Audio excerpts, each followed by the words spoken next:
മൂന്ന് വിഭാഗം ആളുകൾ അന ഹസ്മുഹും യൗമൽ ഖിയാമ, പരലോക കോടതിയിൽ ഞാൻ അവരുടെ എതിരാളിയായിരിക്കും. മഹ്ശറിൽ ഞാൻ അവരുടെ എതിരാളിയായിരിക്കും. ആരാ എതിരാ വരുന്നത്? അള്ളയാണ് എതിർപക്ഷത്ത്, ഞാൻ അവൻ്റെ എതിരാളിയായിരിക്കും. മൂന്ന് കൂട്ടം ആളുകൾ. ആരൊക്കെയാണ് ആ മൂന്ന് കൂട്ടം ആളുകൾ?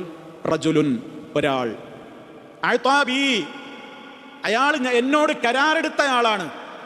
അഅ്താബി എന്ന് പറഞ്ഞാൽ ഐ ആഹദ ബി, എന്നോട് കരാറെടുത്തിരിക്കുന്നു. അള്ളാഹിനോട് എടുക്കുന്ന കരാറുകൾ ഏതാണ് നമ്മൾ തുടക്കത്തിൽ പറഞ്ഞു. മനുഷ്യന്മാരോട് എടുക്കുന്ന കരാറുകൾ, അള്ളാഹിനോട് എടുക്കുന്ന കരാറും ഒക്കെ സത്യത്തിൽ അള്ളാഹിനോടുള്ള കരാർ തന്നെയാണ്. എന്നിട്ട് അയാൾ എന്ത് ചെയ്യുന്നു? സുമ്മ ഗദറ, അയാൾ ആ കരാറിൽ വഞ്ചന കാണി. അവൻ്റെ എതിരാളിയായിരിക്കും ഞാനായിരിക്കും അവൻ്റെ എതിരാളിയായിട്ട് വരിക എന്ന് അള്ളാഹ് പറയുന്നത്. രണ്ടാമത്തെ വിഭാഗം ആളുകൾ വറജുലുൻ ബാഅ ഹുർറൻ ഫഅകല സമനഹു, മറ്റൊരാൾ അയാൾ ബാഅ ഹുർറൻ, ഒരു സ്വതന്ത്രനായ മനുഷ്യനെ വിറ്റു, ഒരു സ്വതന്ത്രനെ വിറ്റു. ഫഅകല സമനഹു, എന്നിട്ട് അതിൻ്റെ വില ഓൻ തിന്നു.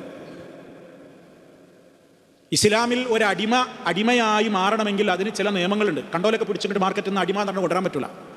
ഇസ്ലാമിൽ ഒരു അടിമയാകാൻ ചില നിയമങ്ങളുണ്ട്. എവിടേക്ക് ഞാൻ പ്രവേശിക്കുന്നില്ല. ഇതൊന്നല്ല പറയുന്നത്, ഇത് അടിമയൊന്നുമല്ല. ഒരു പാവപ്പെട്ട ഒരു സ്വതന്ത്രനായ മനുഷ്യനെ അയാളങ്ങോട്ട് പിടിച്ചു, അയാളൊരു അടിമയാന്ന് പറഞ്ഞങ്ങോട്ട് മാർക്കറ്റിൽ നിന്നാണ് വിറ്റു. എന്നിട്ട് അതിൻ്റെ വില ഒരാൾ തിന്നു. ഗുരുതരമായ പാപമാണ്. ആ മനുഷ്യൻ്റെ പക്ഷത്തിൽ നിന്ന് സംസാരിക്കാൻ അവിടെ ഞാനാ വരികയാണ്. ആരാ പറയണേ? അല്ലാഹ്. മൂന്നാമത്തത് വറജുലുൻ, ഇത് വളരെ ഗൗരവമാണ്. അടിമയൊന്നുപ്പം നമുക്കിന്നില്ല, ഇത് നമ്മളെ ബാധിക്കുന്ന കേസാണ്. ആദ്യത്തതും ബാധിക്കുന്നതാണ്. മൂന്നാമത്തെ വിഷയം എന്താ? വറജുലുൻ, ഒരാൾ ഇസ്തഅ്ജറ, അയാൾ കൂലിക്ക് വിളിച്ചു, അയാൾ തൊഴിലിന് വിളിച്ചു. അജീറൻ, ഒരു തൊഴിലാളിയെ, ഒരു കൂലിക്കാരനെ കൂലിക്ക് വിളിച്ചു, തൊഴിൽ ചെയ്യാൻ വിളിച്ചു.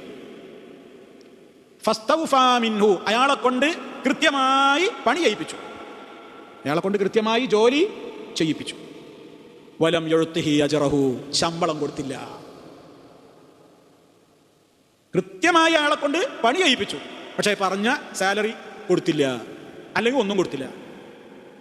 നിശ്ചിതം, അതാ ഞാൻ തുടക്കത്തിൽ പറഞ്ഞത്. കോൺട്രാക്റ്റിൽ സൈൻ ചെയ്യുമ്പോഴുള്ള സാലറി എത്രയാണ് കൊടുക്കാൻ പറ്റുന്നത് പറഞ്ഞാൽ മതി, കൊടുത്തോളാം. ഇല്ലേ? ഈ മനുഷ്യൻ നാളെ പരലോക കോടതിയിൽ വരും.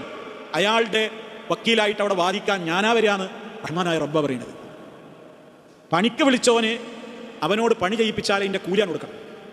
ഇത് പണിയൊക്കെ നല്ല ഉഷാറായിട്ട് ചെയ്യിപ്പിക്കുക. ശമ്പളം കൊടുക്കേണ്ട സമയത്ത് പറയും 2-ാം തീയതി തരാം, 5-ാം തീയതി തരാം, 10-ാം തീയതി തരാം.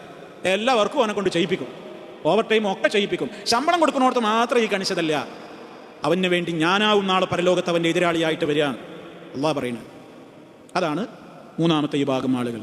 വളരെ ഗൗരവമുള്ള കാര്യങ്ങളാണ് കേട്ടത് മുഴുവനും.